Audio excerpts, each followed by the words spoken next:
Hey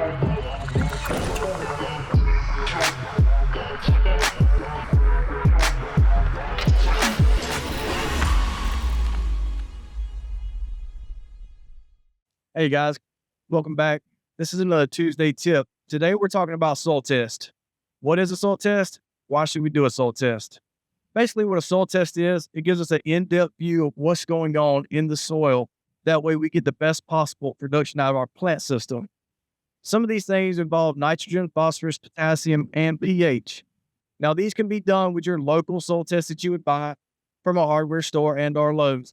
But if you're looking for a more in-depth view of what's going on in that ground, then we need to send these things off to your county extension agency and our university systems.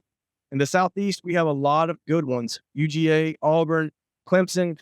Now, if you're out Midwest, West Coast area, then, I would look into finding out what your university is, and they may be able to provide you with these same results.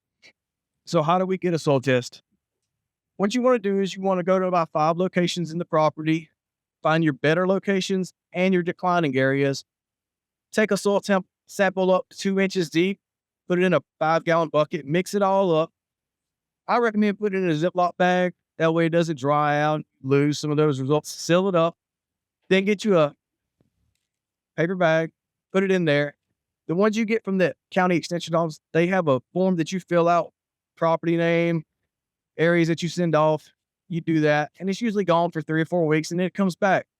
Now, when we get those results back, that's where we learn what's going on in the ground.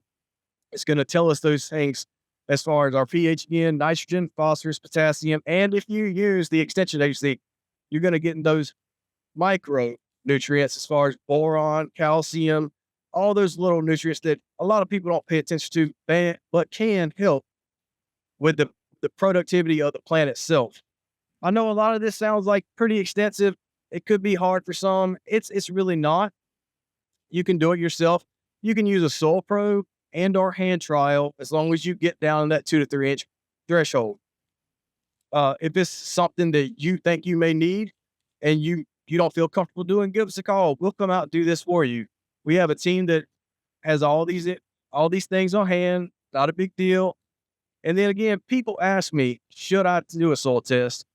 My opinion is always yes. I would do it at the start of every year. That way we know where we're at and where we want to go. This is no additional charge. As long as you're on our turf care program, be glad to take care of these things for you. So if this sounds like something that you may want done and are looking forward to trying to do this next season, give us a call or visit our website at realturfsolutions.com. Thanks, and we'll see you again next time.